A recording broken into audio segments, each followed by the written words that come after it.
This is Wendy Halley, and you're listening to Lucid Cafe.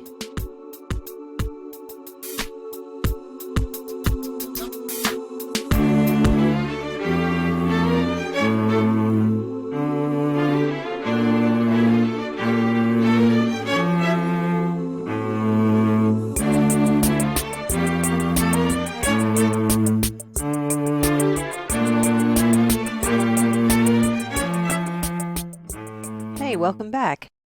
I hope that wherever you are, you're doing well. I know everyone here in Vermont seems to be pretty excited about spring. The leaves are starting to open, it's getting warmer. Going through a Vermont winter during a pandemic, not a lot of fun. Folks are practically skipping down the street. All right, maybe not skipping. Walking buoyantly. Speaking of buoyancy, no, that's not going to work. I can't think of a way to transition from buoyancy to near-death experiences. On second thought, maybe I just did. Haha. Today, I speak with Jacob Cooper about his new book, Life After Breath, How a Brush with Fatality Gave Me a Glimpse of Immortality, which captures how he came to terms with the near-death experience he had when he was 3 years old. Jacob is a licensed clinical social worker, a certified Reiki master, and a certified hypnotherapist, specializing in past life regression therapy. As a psychotherapist, Jacob works with individuals, groups, and families in managing emotional barriers, promoting improved wellness and resiliency. Jacob incorporates mindfulness and a spiritual approach to focus on the connection between the mind, body, and spirit. Please enjoy my conversation with Jacob Cooper. Jacob, thanks so much for coming on the show. A pleasure. Thank you for having me on as your honored guest here. Absolutely. And congratulations on your new book. Thank you. Thank you. Life After Breath is out on Amazon, and it's a powerful, inspirational memoir of my near-death experience. And I feel very blessed and humbled to have a book out there for people to read. Yeah, so let's dive in and talk about this book a little bit, or a lot of it, actually. The official title is Life After Breath, How a Brush with Fatality Gave Me a Glimpse of Immortality. It's quite a title.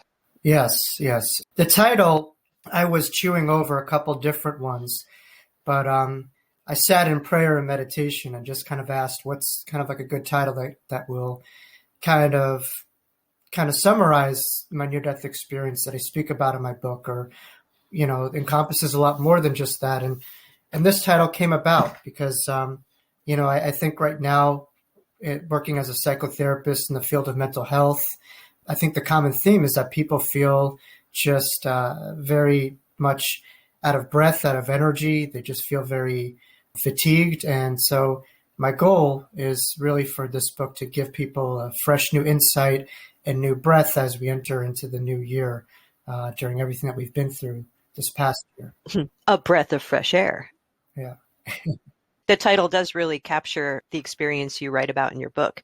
So if you don't mind, can you share the highlights of your near-death experience? Because I think that would be really helpful for people to hear what that was like for you, and then we can go into what impact that had on your life. Sure. I was 3 years old. At the time, I had an upper respiratory, highly contagious virus called pertussis, otherwise generically known as whooping cough. And so I went with family friends to a park that day, just kind of expected to have a fun day, but something just in the back of my mind told me that something big was on the horizon that I couldn't quite label or touch. And so I went to the park and I went onto a slide, and I literally, as I was climbing up on the slide, my breathing became a lot more resuscitated and difficult and labored. And as I was on the last rung of the ladder going onto the slide, I literally, suffocated and lost my breath. And that's when every part of my body, including my brain, just stopped working, wasn't functioning. And the last memory that I had was my brain, just a loud sound that just felt like a crack.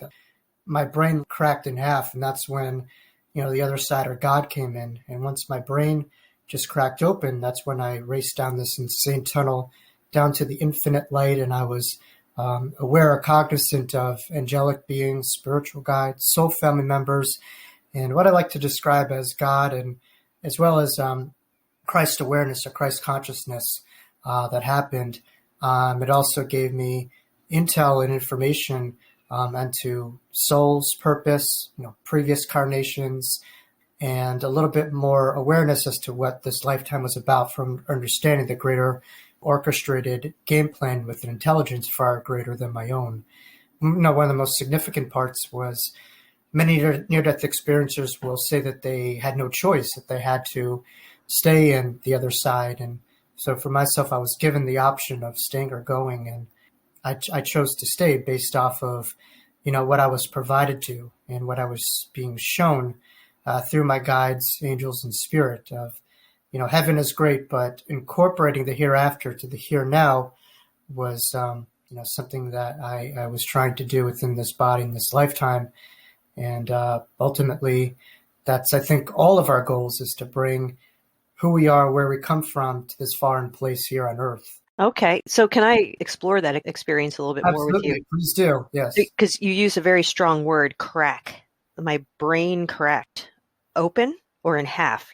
Right. I wasn't Humpty Dumpty or something like that, but literally that's a sound that I could kind of like express where due to the deprivation of oxygen, I just heard like a large, like an insane just cracking sound where it literally just felt like it snapped in half.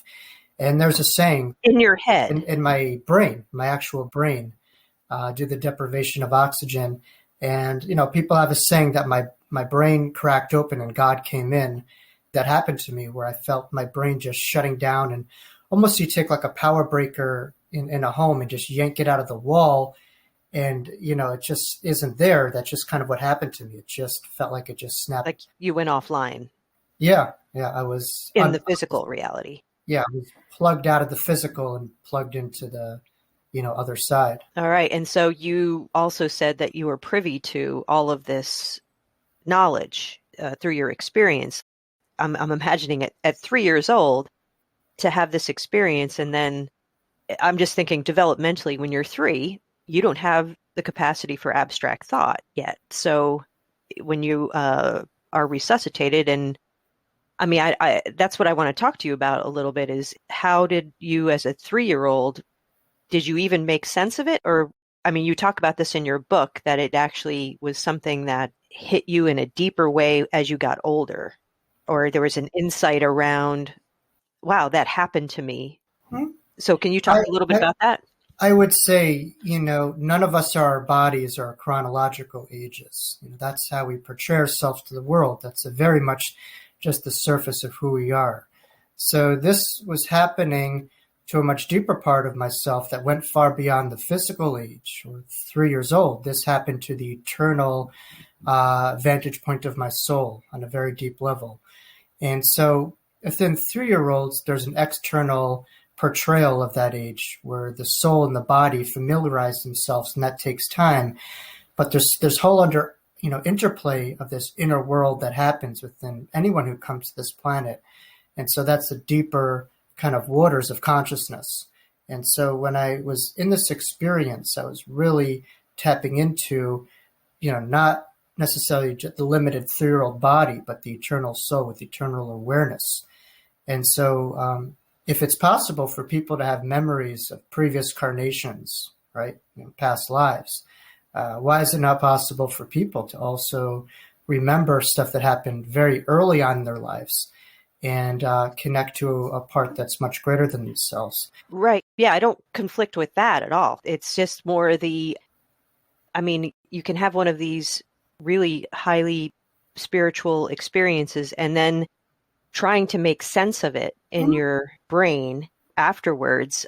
When you're a little kid, I imagine you just sort of take it for, all right, this happened to me. Maybe that's normal. Maybe that happens to everybody. Right. Right. It took, and near-death experience researchers support, what happened to me in my life, where they'll say that it takes around 20 to 30 years for an infant to integrate and process their experience. And so for myself, the turn of events, whatever happened, but to be able to ground it, not on the not take ownership of it from a spiritual perspective, but be able to ground this in this body, in this lifetime, in this earth, and be able to communicate it and process it, that took a couple of decades. Because Yeah, that's more of what I was talking about. For yeah, you to be able to talk about this now is one thing, but if we had asked you if 3-year-old Jacob was sitting here right now chatting with me and I was asking him about this experience, I can't imagine how he would try to relay it other than in a very matter of fact sort of, I had this experience. This is who I talked to. This is what happened.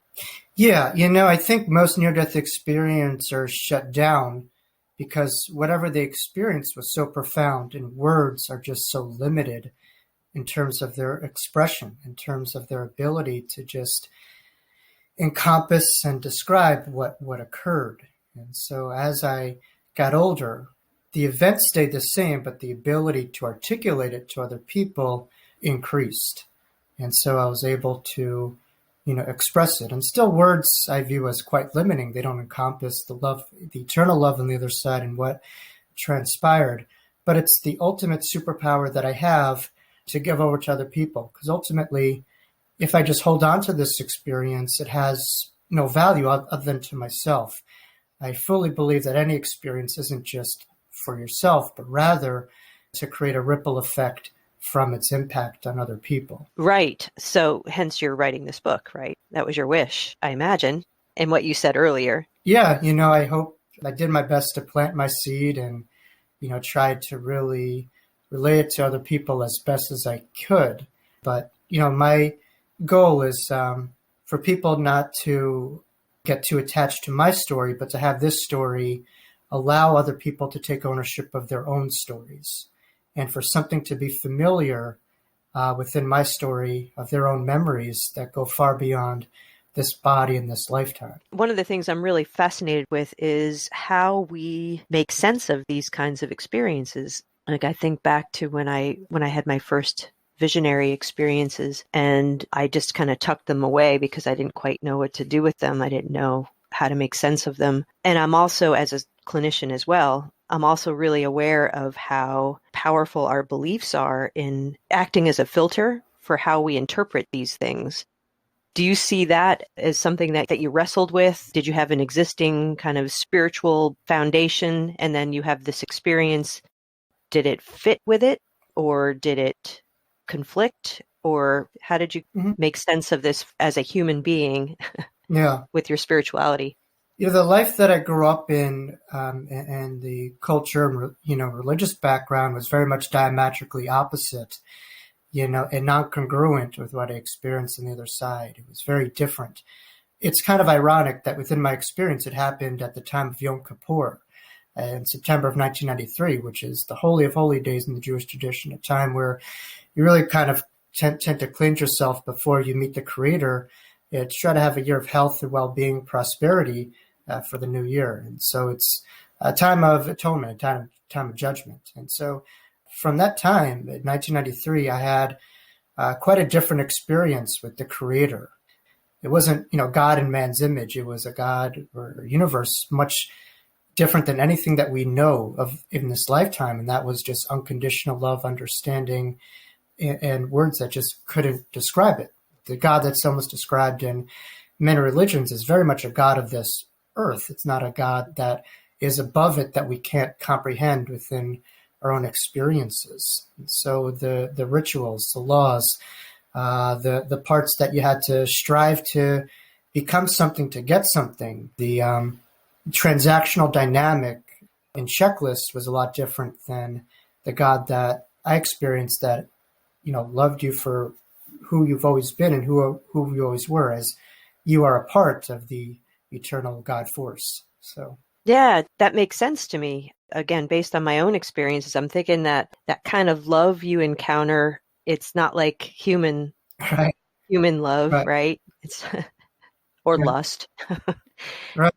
It's devoid of humanness. Yeah, many different form of Greek loves, right? The agape love and all that other stuff. But when you think of the eternity, I mean, the closest word that comes to mind is love, and so eternal love. For us to process eternity itself, our left brain can't do it because that's linear. It's limited within this body. And so that's one of the things that I really took on from my experience is not only the eternity of time where there was no time, but the eternity of everything. There was no limitation of anything. There was no roof or anything stopping it. And so, but love was truly the real theme of what I experienced, and a love far beyond whatever I experienced up until 3 years old in this lifetime, which isn't a knock to my environment or family, you know. No, it's just different. Yeah. Yeah. It's just different. Yeah. The only way I can describe that place that you went to is that there's nothing human about it. Did you have that experience, or did you feel it as being a very human experience, a humanesque experience? I would say the only human-esque part was the actual placement of the other side. I think in a way I speak about this in my book, the other side, I was going infinitely up where there was no stopping it, but the other side is also I experienced right in front of us, right? And so when my body was just on the ground, irresponsive to calls, I experienced tons of angels in front of me. So the other side is just a dimension or a dial slightly above an overlaying filter of this world. But the features of it, the energy, just the unconditional love of it is very, very much different. As well as just transparency of thought, where you can't be a politician there or just kind of, just kind of like fake your way in. Whatever you think is echoed. So it's very much transparent. What I would say, though, is I did have my own thoughts, like whatever happened outside of me transformed, but I still had my worries. I still had my thoughts. I still had an incubation period of adjustment when I was crossing over. And so I guess the human part is that you take yourself with you, but you become a lot more aware of who you are and what you're connected to. But the inner dialogue was still there. So it's a lot more expansive. It's like you're you, but you're more than you. Yeah. And I view who we are as almost kind of when you close your eyes and get into meditation, it's that sacred eternal observer that's always there, and that just energy that you have that can't be destroyed. And when people meditate, I view that as a great rapport with your eternal self and the eternity itself. And the more you're able to meditate, the more you're able to tap into that peace. Some will call it the soul, the observer, in Buddhist meditation traditions. But it's just imagining that part, that quantum field that's no longer there. And so you take that deep water essence of yourself, but that becomes a lot more aware of its surrounding, and it's in a way you become immensely a lot more uplifted, but you still have those thoughts. And I would love to get into those thoughts because I think it's important for people to understand on many levels as to what I was thinking, because that's a wonderful question. Were you three? Were you this eternal soul? And I would say that I was both. Yeah. In a way, yes, that I carried both, in a sense that my awareness was a lot more than just this body and other lifetimes, but also I had attachment to the 3-year-old life that I was living. And I worried about, not to sound too self-aggrandizing, but what my parents would think if I would have passed away. That stuck with me. And I just remember just the irony of just forgetting who I truly was, where I just was programmed to just see myself as this limited 3-year-old self.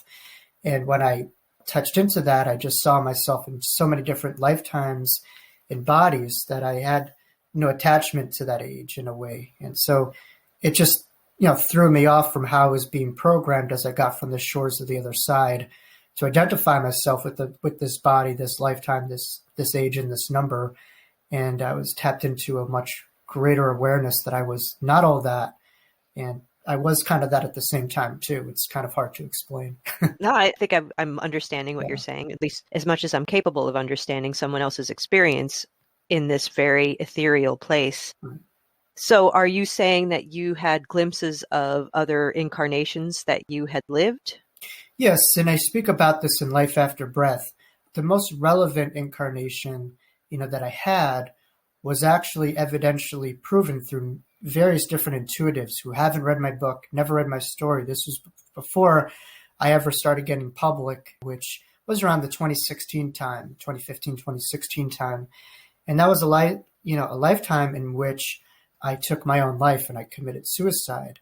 And within my near-death experience, I actually saw the faces of the different students that I taught within that lifetime. And again, there is emotion when you cross over the other side that is a part of you. I was very emotional after seeing them, quite upset, and felt like, in a way, I just abandoned that lifetime and there was just unfinished business that I wanted to continue on. And so, in a way, this lifetime was very much a build off from completion we begin. It was just kind of like a build off of where that last lifetime kind of ended. And I speak about this a little bit more in my next book that I'm writing, which is more of the, direct implicative lessons of that NDE in a toolbook and a guidebook from the hereafter to the here now. But in a sense, the allegorical reference of the light at the end of the tunnel, in a sense that when I was suffocated and I had absolutely no life to hold on to, there was eternity that I can never be separated from. And so I saw how it spoke to me personally and professionally with the life that I live right now, were to kind of enhance people's superpowers of resiliency when they're feeling very apathetic and they've lost, any bit of energy to live, to understand what's around them, what's inside of them is far greater than the challenges in front of themselves in different ways. And that was an impetus behind writing this book. I mean, the access to that particular lifetime. The access to that particular lifetime, but in a sense how within that lifetime I give a lot more power to impermanent fears, anxieties, worries, and I felt paralyzed by that. And instead of giving a lot more power over to faith, knowing, and the ability to ask for guidance around myself. All right. So that's what I was wondering, because of the many lifetimes that you have likely lived, why did that one come to the foreground? Right. I mean, suicide, that's a tough topic, right? Yeah. And I certainly, in my shamanic practice, have my experiences around perceiving the essence of folks who have successfully suicided. And that it's kind of, I mean, I don't know if you had this experience or not when you had a glimpse into this lifetime, but that the very thing that the people who took their own lives were trying to get away from, they weren't able to get away from. And that was the pain that they were experiencing. So the emotions, the imprint of the emotions came with them. And then all of the healing that has to happen as a result of that experience. And then, of course, the impact, the ripple effect that has on the people who they've left behind. And did it seem similar to that, or was it totally different? In a sense, my last lifetime was very much like I felt very much cornered and I had nowhere to go and I just felt very much trapped, within kind of like a fall of events. But what I would say is within my practice, within my own experience, it's oftentimes very much an isolated feeling when you feel very much alone within your own suffering and you just have no idea what to do about it and becomes so overwhelming that you just can't hold on to that pain and just don't know what to do with it. And so you just kind of internalize the heaviness of pain because it becomes too overwhelming. I would say that, but I would say that from my near-death experience is a lot different than what a lot of people interpret as suicide, where, it's a decision that we, as obviously as clinicians, we try to prevent at all costs, but in a sense, you don't go to another realm that condemns you or judges you or punishes you. You go actually to a place of immense compassion, empathy, understanding, love, and healing. But ultimately, within each lifetime, I think we're in very much trying to not learn anything, but to integrate what we already know in the face of the absence of it at times. So I think it's about not necessarily in the knowing, but about the implementing. And that leads to evolution within each and every lifetime. Right. So do you feel like being exposed to that particular lifetime, and you're saying it was your most recent one in a chronological sense? My most recent one, and the one that really had the most parallels within this lifetime. Within my work of past life regressive therapy, as a certified hypnotherapist, there's a lot of lifetimes that people live, but oftentimes what comes to us is not what we want to hear, but what we need to hear, and what is most important and implicative within the life that we're living today in many ways. Sometimes not, but Did you feel like there was a parallel thread in the challenges that that previous identity experienced and you as Jacob have experienced? absolutely. And I have struggled with that at times, just in terms of different moments in my life, feeling my back against the wall, not knowing Right. what to do with it and about kind of ending. And I think in a way that's made me a stronger clinician, a more empathic clinician. It's helped me understand people. But more importantly, through those scenarios, through those same kind of different time frames, different cultures, different settings, but that same play at head, I'm able to be a little bit more skillful in how I go about it, and that's a part of evolving. So, Absolutely, yeah. I think it's the chess pieces are kind of the same on the board, but I've learned different moves to make to handle the stimuli that I'm provided, in life and challenges. Yeah, that makes perfect sense, especially based on, again, what I experienced with the folks who had suicided. Like you said, there was no judgment around it. There was no Condemnation, judgment. no, they weren't condemned at all. It was more what I perceived, and this is probably going to sound bad shit to some folks, but their council of elders, when they consulted with them about that decision that was made to end their lives, that they were strongly encouraged in their next lifetime to have a very similar series of circumstances to see if they could maybe find the strength to make a different decision, to be able to try to reach deep down inside of themselves and find that strength and try to push through and find some meaning and some purpose in their lives so that they feel like they can get out of that, I guess, that state of feeling emotionally cornered, like I have no other options. Absolutely. And there's, like we said before, approach and attitude is everything. Perception is everything. And so a lot of people could feel very much within this lifetime that it's a punishment, or that, where we have to go back to and take the regents or the SATs because we failed. Right. Pretty vindictive kind of school.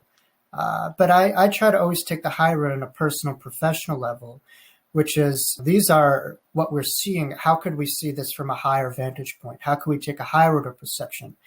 So what one could view as a punishment, I see, in a way, as an opportunity. And what could see as a challenge, other people could back away from it. Some could decide to really embrace that, because growth and challenge go hand in hand. I've never met someone who's evolved and really ascended in their lifetimes without having the rug being pulled on them, or a shake-up period, and finding a new and better footing to stand on had that not happened before. Usually more than once. Usually more than once, and that's happening on a micro and macro basis in today's world. Right. And, Are you saying from a human perspective that they may perceive coming back as punishment? Is that what you mean? well, I think some people could easily view that, right, in the face of challenges, as to why, am I in this hellhole given all these kind of things? Right. What is this Yeah.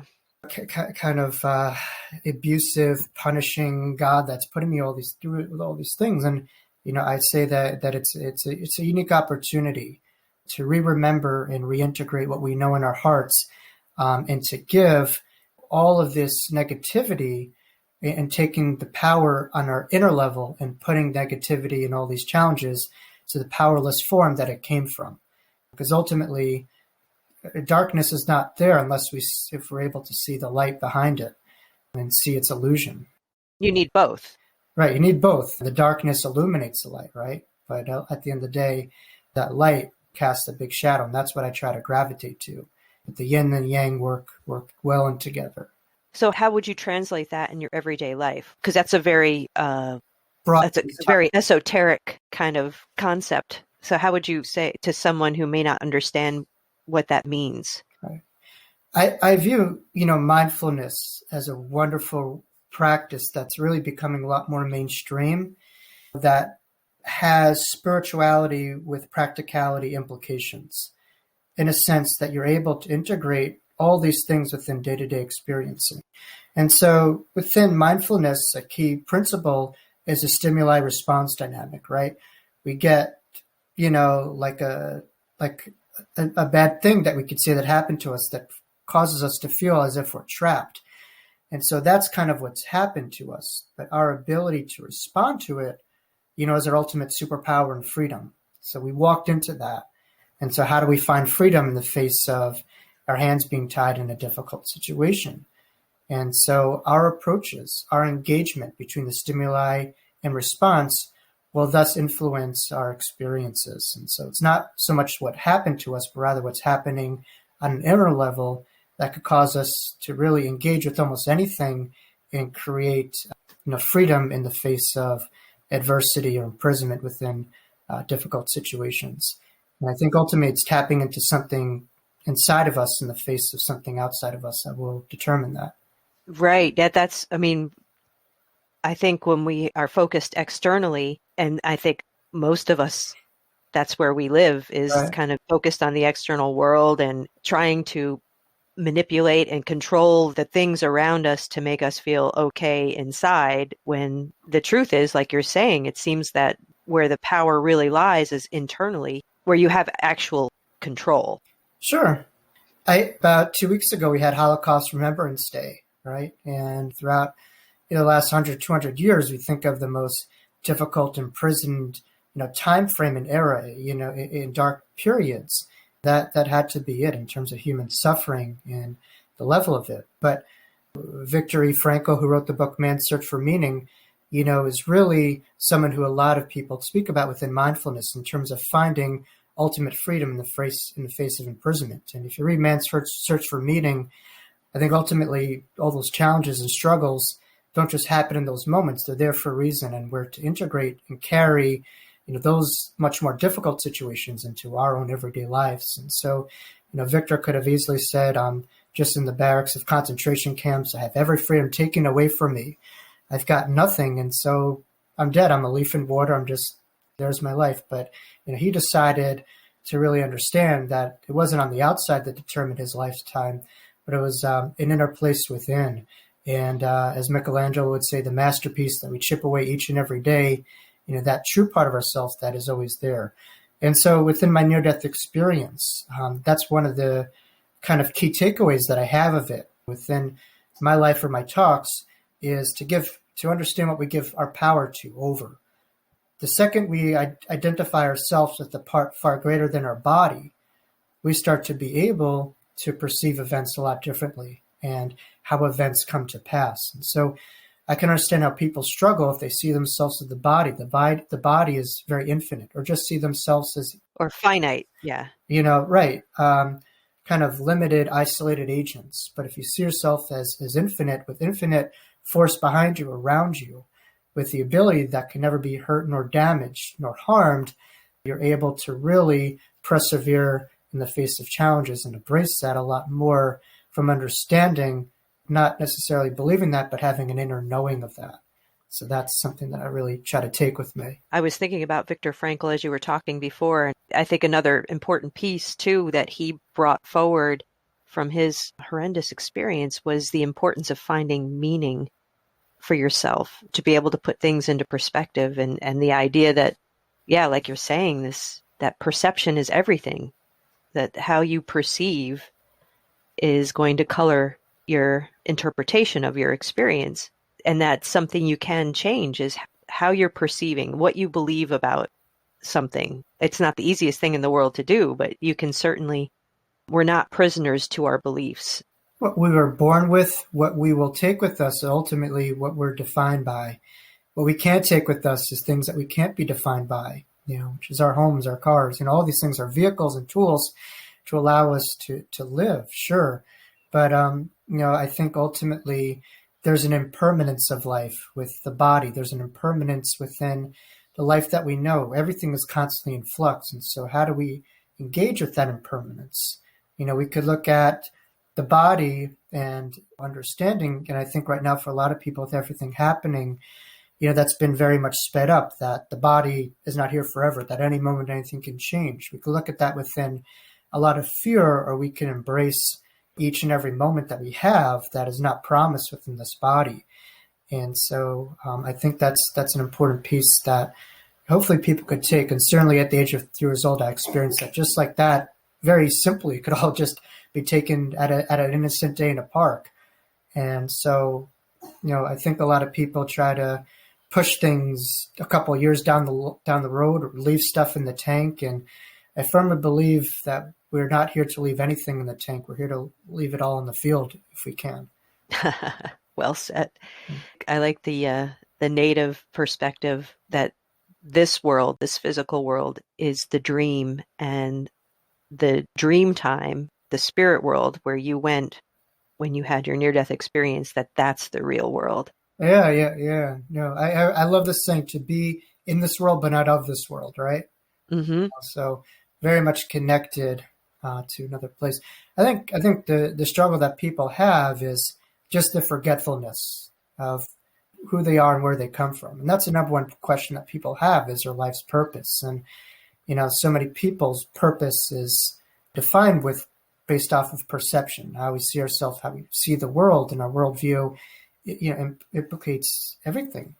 And I think if we're able to understand that there's a far greater intelligence that created us, that had this path in the between lives, I think we're able to really entrust in staying on the field and staying course and being able to connect ourselves intuitively to a far greater awareness than our own within our lifetimes, to guide us through grace and ease as much as we can through this lifetime. Have you ever read Michael Newton's books? I've seen, he's an author that nearly everyone speaks about, particularly regarding in between lives. Mm-hmm. Certainly have seen them. I love the cover. There's something that I'm definitely going to try to look into. Definitely on my reading list. It's the book I recommend the most. Yeah. Journey of Souls, his first book. It captures my experiences in that place more than anything else I've ever read. Mm-hmm. It's really very cool. And I think it's a great perspective for those of us who don't have a near-death experience to lean on or to borrow from. It gives this perspective. It kind of opens your mind up to these other possibilities. And it also kind of helps to make sense of some things too. Yeah, it's just a really cool perspective, a broader, more cosmological perspective. Yeah. Very cosmological. I mean, the cover I know has stars and everything in a picture. There's, I mean, that's a book that everyone, I've never met someone who hasn't raved about that book. Yeah. It really goes over well with everyone. So. Well, add me to the list. So let me switch gears a little bit. I'm curious about how you would handle skeptics. A 3-year-old has an experience like you did, and it's clearly a life-altering experience. How do you handle folks who say that, that was really the byproduct of your brain shutting down, a lack of oxygen to the brain, but you still likely had brain activity, that maybe what you were perceiving were hallucinations, albeit probably very linear hallucinations that made more sense than physical reality made. But yeah, how would you handle that? That inner skeptic, and the skeptical energy really caused me to hold this in for over 20 years. I come from a family that more so embraces the here and now than the hereafter. And so I speak about this in my book. I knew that my mother had no idea where I was, and I wasn't even able to explain what I had for a number of years. And I tried to bury the beach ball under the water for a long time. And I tried to run from it. I tried to just be a regular person. That would have been much, whatever that means, but that would have been much easier. But there just came a point where this experience was following me wherever I went. And there was a certain point where it had to come out. And from telling it, I was very scared, sure, but it was quite cathartic. But within history, when you have a message, no matter who you are, that's subject to backlash, criticism, ridicule, from people. And that's just a part of the territory. But so much of that is really a test of faith. It's a test of, do I really trust in this, right? Or do I trust in, the criticism and the negativity of this? And when you get in your own head, that could drive you crazy. But I had to say to myself, I trust in God. I trust this in experience far more so, than the criticism in front of me. But I would say skepticism is quite healthy. Whether you're going through a mediumship reading, intuitive reading, or hearing a near-death experiencer, I think that's very important. I think there's a big difference between cynicism and skepticism. So I really encourage people to be skeptical, and I encourage them to not believe in me. I don't want people to believe in me. I want you to believe in yourself. Because if you believe in me, that becomes almost kind of like a cult kind of thing and a very much attachment thing. And that becomes borderline religion. And I want people to take ownership of the truth that never left them in their own backyard versus someone outside of themselves. But I have skepticism about my own near-death experience. If you even listen to an interview that I did, let's say a couple of years ago, I'll say that I was 5 years old in that interview. I couldn't wrap my head around that I was 3 years old, at least publicly. It just didn't make sense to me that it was that long ago, and I was able to articulate and remember it. It wasn't until maybe 2-3 years ago where I sat down with my mother. We had a conversation. She goes, "You weren't 4 or 5 years old. You were 3 years old." And that really blew my head away because it felt like a second ago. And again, it relates to trauma. Suffocation is intensified trauma as well as the intensified euphoria, not of this body, not of this earth that happened. And so that's really could make sense why I don't remember very little other than the surrounding events of this experience, happening at age 3 years old. But it's inspired me to destigmatize how infants are treated and perceived as just this blank slate. And that's inspired the road that I had, within past life regression therapy and working with different parents to be able to really look at their children and infants, not as just a piece of meat, a body, a blank slate, but rather this whole eternal soul that's far beyond the surface of what is perceived, if that makes sense. Yeah, kids that little perceive so much. They're way open. One of my favorite things is to read about or hear about kids who have little kids who have their past life memories, and they'll start rattling off details of lives that they've lived. Man, I think that's just so compelling. Oh. And then around 6 years old, when developmentally we start developing our sense of self and that left brain starts to come online in a bigger way, all that perception starts to shrink. Right. In many ways. And I think it has to do with the power and control dynamic, where in a sense that we're taught from a very young age that we don't have the power, that we have to, gain knowledge, gain all these things to become something, that we don't already have it. And so there's this kind of relationship with the teacher, with the parent, and like a pedestal of something outside of ourselves that is telling us all these things. And there's that dynamic that takes place. And so early on in life, it's, at least in the Western world, it's very much information process is valued and being able to regurgitate and all that kind of stuff. And so the left brain becomes a lot more used versus the own inner muscle being tapped into and the sacred silence being really placed into value. So it's more of like the left brain processing than the inner processing. Right. Not a lot of room for balance between both experiences. It's changing. I mean, the world right now is much different. I mean, well, yeah, because we're pretty fucked up.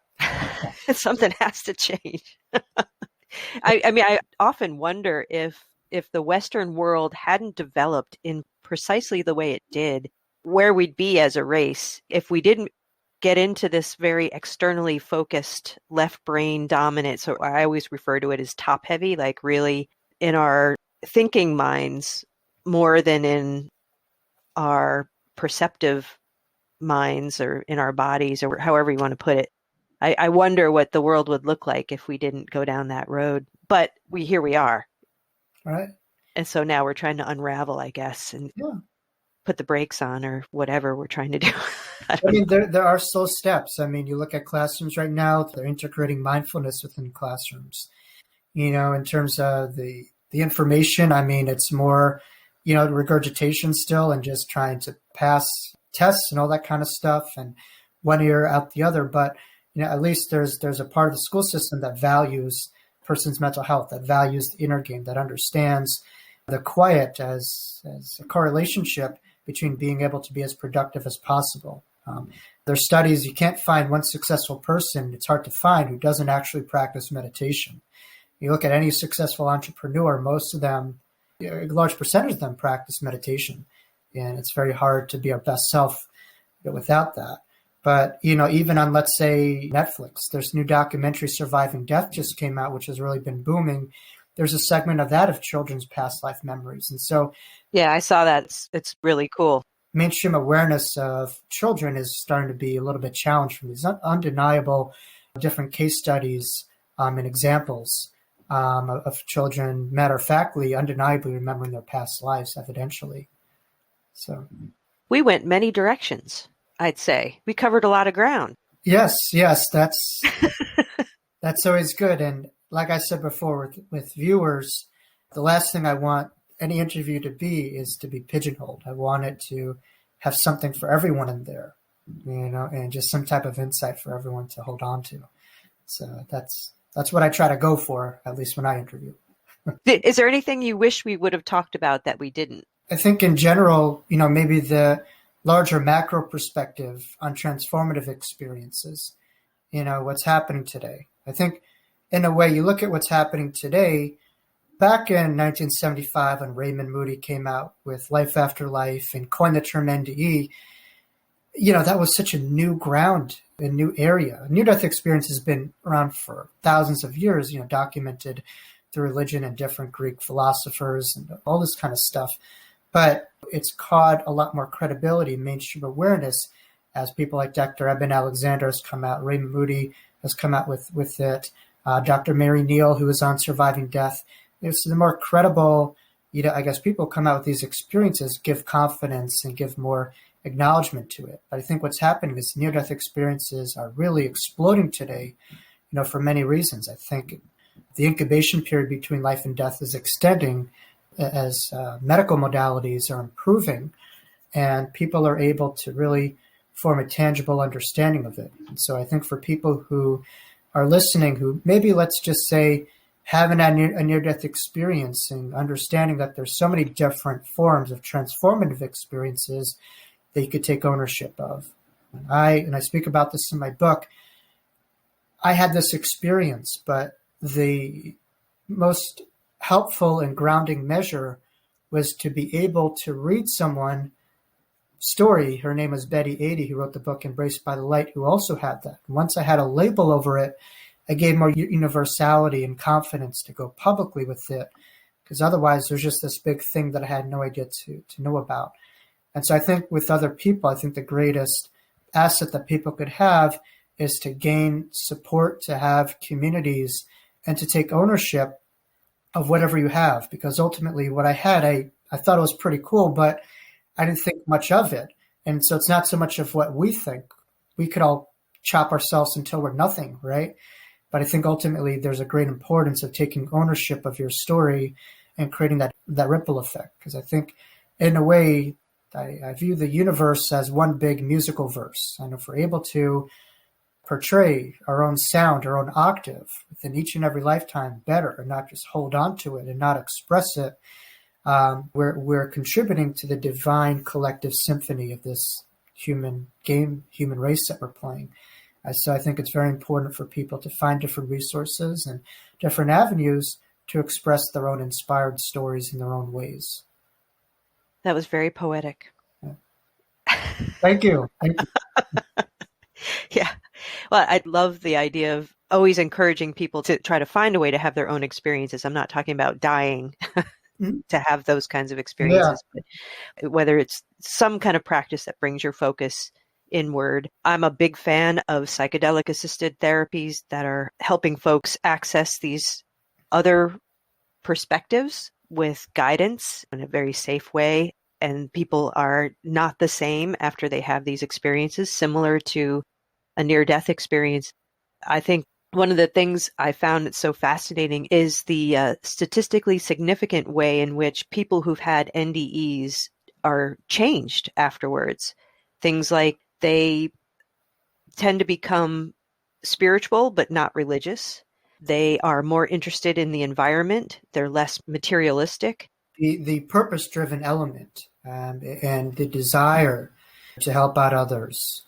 A lot of people ask me what I think of myself, and I'd say I don't see myself as anything different than anyone else, other than, I had a shakeup of consciousness. And so my job isn't to tell anyone anything that they don't know, but rather to just gently remind people and tap people on the shoulder to wake up if they are asleep at the wheel and they're not really living authentically and tuned into a greater awareness that they might not be privy to.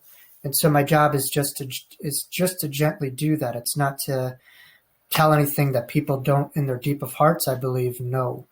But I think the only other piece I would say is, within my book, the reason why I got very personal was not self-congratulatory or anything like that. It was for two reasons. From a social worker's perspective, there's a psychosociological developmental perspective that's very important to highlight within this experience. Because in a way, having this experience is pretty cool, but how you're able to live with it and integrate it is important to not only express, but to have people to take ownership of.